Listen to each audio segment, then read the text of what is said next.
Anybody know who this is? This is Salvador Dali. And Salvador Dali was a Spanish artist who was essentially the father of surrealism. So what's surrealism?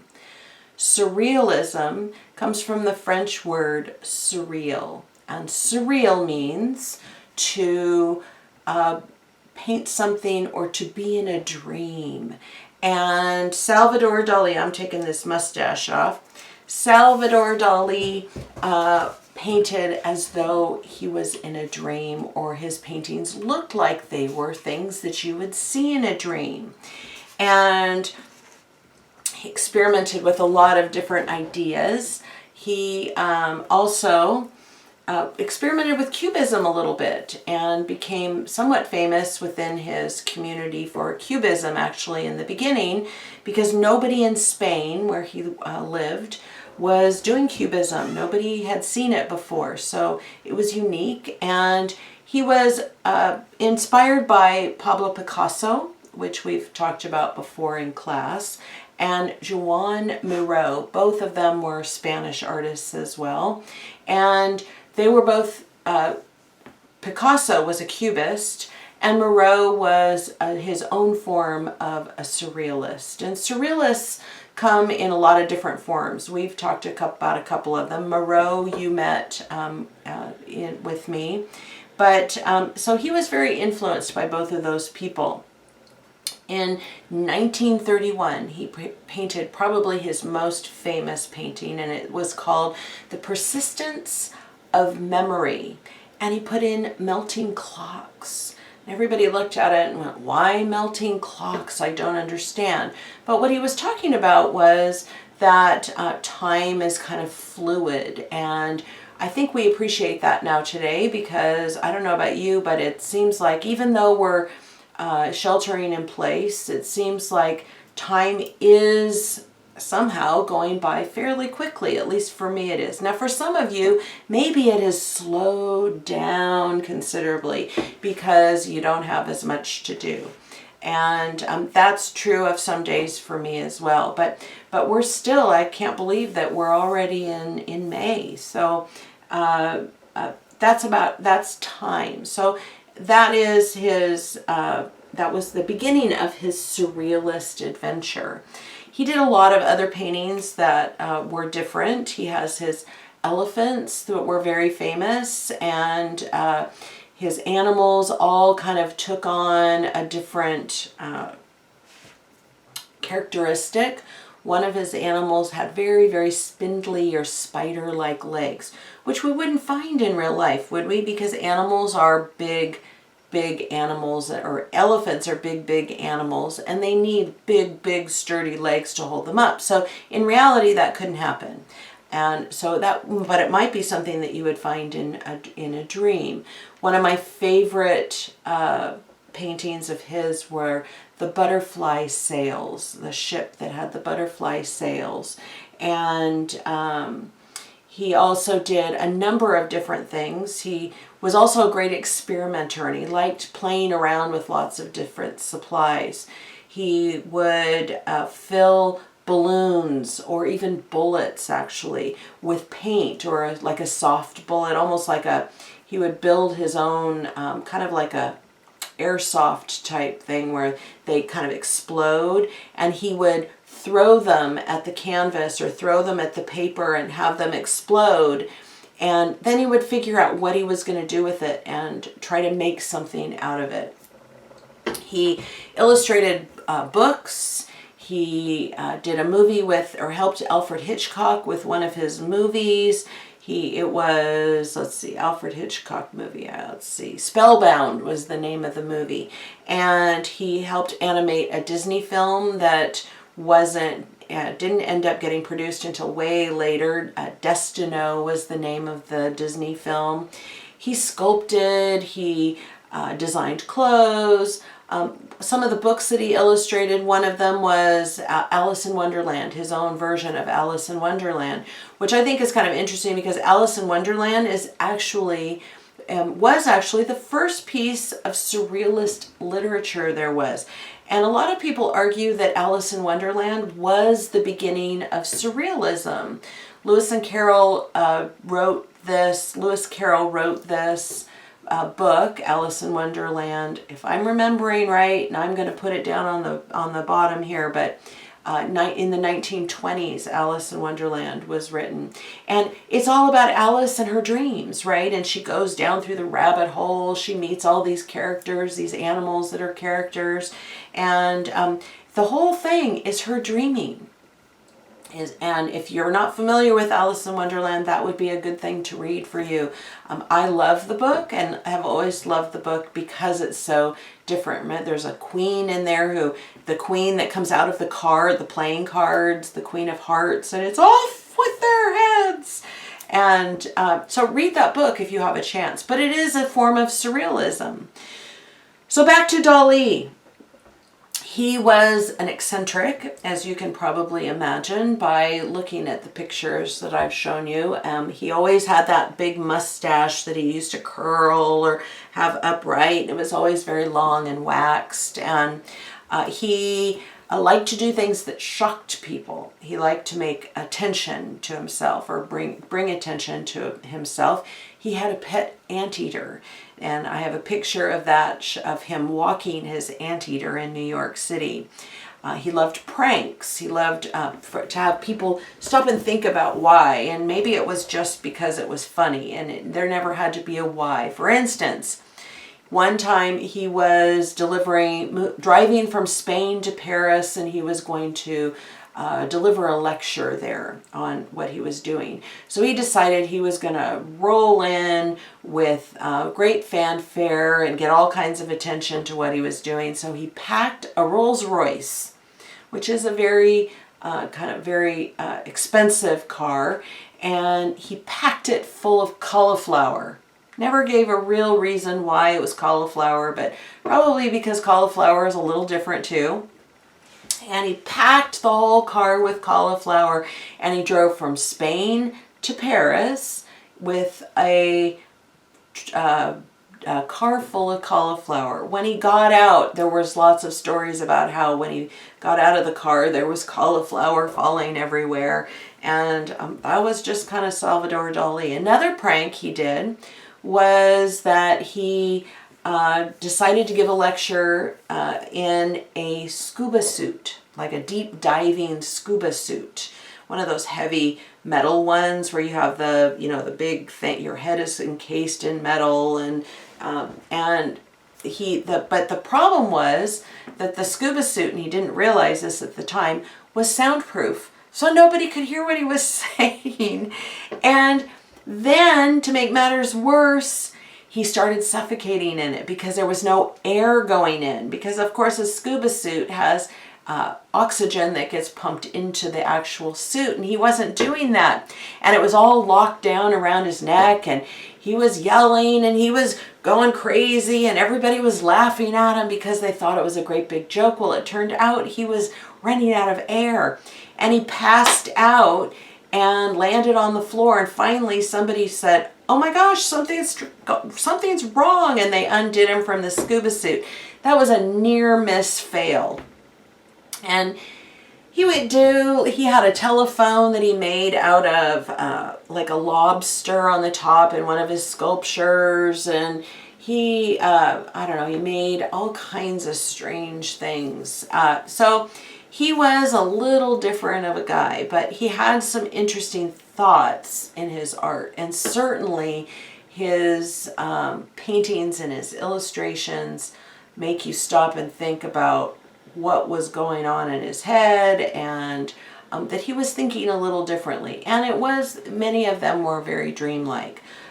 So I challenge you to look at some of these paintings. I'm going to throw these up too, as you've seen, throwing some of these up on our video. But our project today, I want to think about the melting clocks and the elephants, because those are really the two most popular themes that he had in his art. And his melting clocks, like we see here, I did it in two different ways because I wanted you to play with it a little bit. So a clock typically is just, usually it's a square or a circle, and we've got our 12, 1, 2, 3, 4, 5, 6, 7, 8, 9, 10, 11, and back to 12 again, right? And then we've got our hands, something that holds our hands, right? The stem that holds the hands. And our long hand is for our minutes, and our short hand is for the hour, right? That's your standard clock. His melty clocks here, they kind of, it was like they were on a laying on a ledge and kind of melted because of the heat or what have you, or they were just kind of and they looked like they kind of melted in that way. I know that isn't a very scientific word or a good word to use, but works for this. So here is how I did my melty clock with my watercolor pencil or watercolor markers. So I first drew my melty clock in pencil like this. Okay, so it looks like it's laid on the ground and kind of melted, right? Then I went around my pencil marks with marker, and I did it more than once so I would have a lot of pigment, and pigment is color, right? And so when I added my water that had these little splatters, there was something that could go. And I tried not to put my water inside my clock because I didn't want it to cover up my nice clean center of my clock. But once I do that, and I'm gonna have just kind of drip some water down, I can then, and actually it's going to end up happening, but I can turn my paper a little bit. I'm going to help it along just by, oh, there we go. So now you can see how, can you see how it's all kind of melted here? And I've got my melty clock, okay, or my surrealist clock. And then I added, after I let it dry, I added my marker for my letter or my numbers and my arms and whatever else. Clocks can have things in the inside too, as you've probably seen. You could do some sort of a drawing in the inside if you wanted to, or just leave it like this. So that's one way to do a melted clock. Another way to do a melted clock, let's see, is color crayons. Okay, so I've got my white paper here. I ended up buying some crayons. I couldn't find any in the house while I'm sheltering here. So I bought a beautiful clean box of crayons. Crayons are made of wax, and wax melts, okay, especially under heat, okay. Oil pastels like we use in the classroom, they won't work.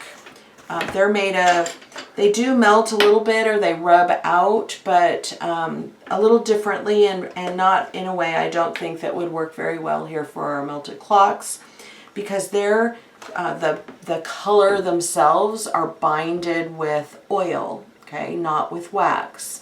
And oil will separate and it turns into a really yucky mess. So we don't want to use oil pastels today. If you have crayons, however, you can do this. I'm going to pick, I got these lovely crayons here. I'm going to pick this color right here, kind of this sticking with that brown theme. And I'm going to do my clock that looks like it's melted. And this time, I'm actually going to do like he did on his persistence of memory painting. I'm going to do kind of a ledge here with some bricks. And so it looks like, and I don't need to fill up the whole thing, just a few will remind my brain that it's on sitting on a ledge here. Okay, so again, I need to add a lot of crayon here. And you see how it's leaving behind these little pieces? That's great. Leave those little pieces.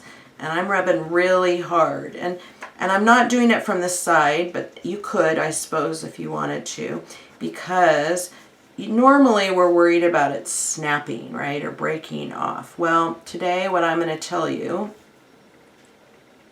is I want it to break off a little bit, okay? And I'm going to use this and push and break it just a little bit more.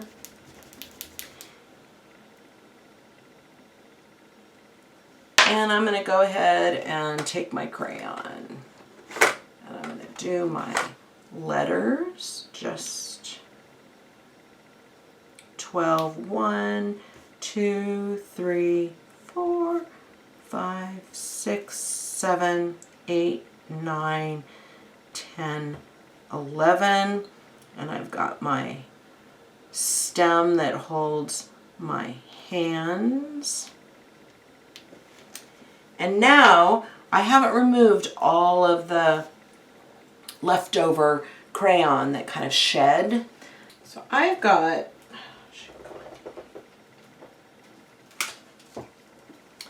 a little blow dryer here, and I've got it on low, low, low, low, and hopefully you have a low setting on your blow dryer too. So because we don't want it to blow away. Okay, and very low.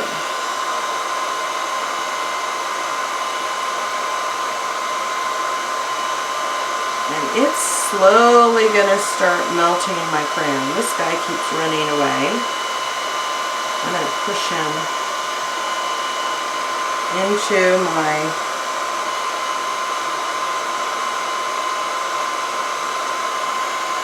and this is going to take a little patience, you can see. Let's see if I turn it on high now. See, it's started to melt it a little bit into the paper. I'm going to turn it on high because it's started.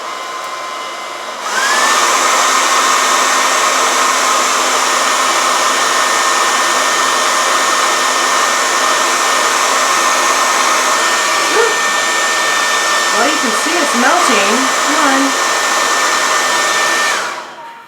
All right, back on low here.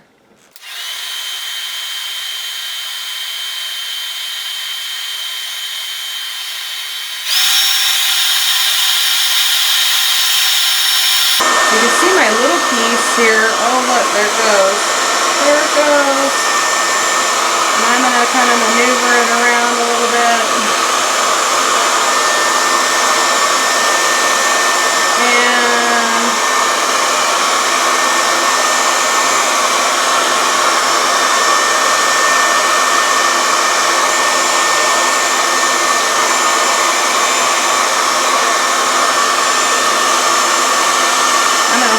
Paper so it melts up along there.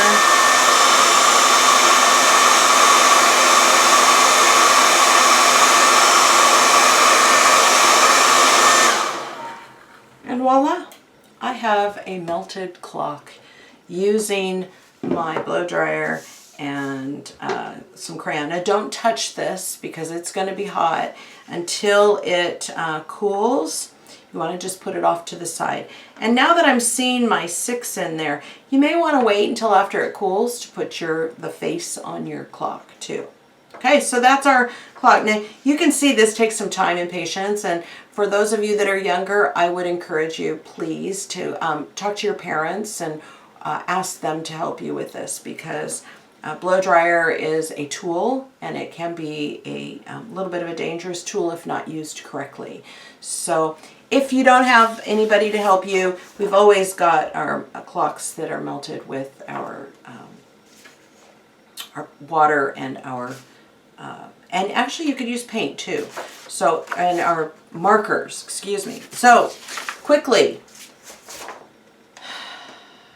elephants. Let's talk about elephants. Okay, so I drew an elephant. Elephants, Salvador Dali's elephants, they had, there are two in particular that are famous. One has those long spindly legs that look like spiders, and the other one has a lot of different animals. Elephants are in it as a tuba.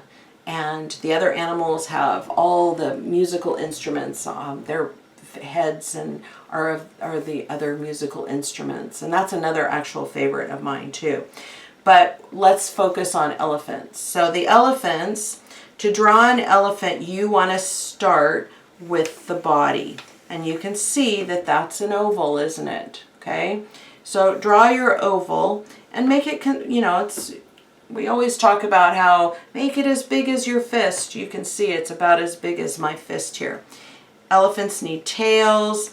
They have those nice wide hips, or their legs that go inside for the front leg. The same thing is true of the front. This is their shoulder here. And you want to have, and we don't need this line right here, so you can erase these lines, right? And we also want to have those back legs here. And you'll notice that I'm not finishing the legs, right? So don't finish your legs. We're going to just leave that up to chance, and you'll see what I mean in a minute. His head comes around. He's got a big neck and his rounded head. And if you look at it, his head is what? It's a circle in the oval, isn't it? Can you see that? I'm going to erase that though, because I don't need that anymore. And his trunk and his ears. There, he's got his ears. So we've got a pretty good elephant going here. I did his eyes and his mouth in marker, but you might want to wait until later to do that. And here's what our end result is going to be. So I didn't do my eyes and my ears with my marker. I'm going to do that, or my eyes, excuse me, in marker, and my mouth until later. He's got those long spindly legs because we melted them with water, okay, just like we did with our clocks. So start with, and you can do paint as well. I kind of like melting with marker because you don't know quite how it's going to end up, okay? And also you can get a really nice heavy color because you're using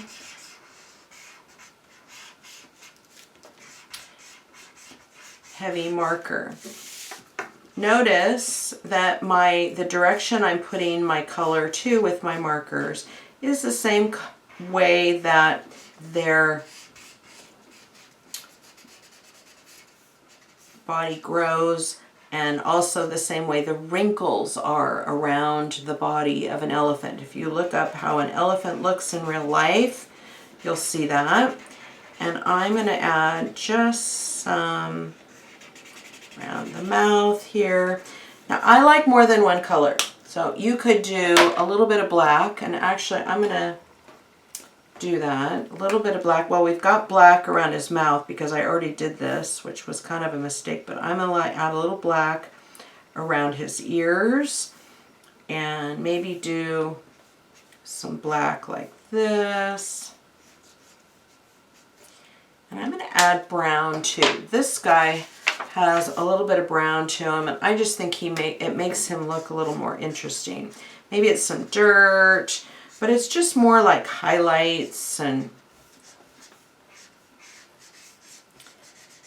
it's going to make things a little more interesting. So I have very little, if not any, white space in here. And now I can take my brush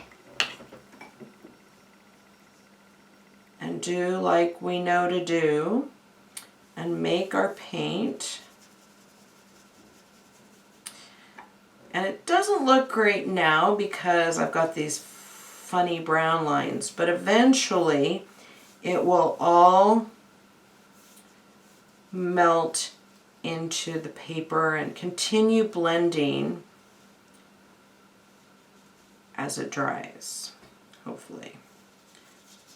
See, this guy did that same thing, okay?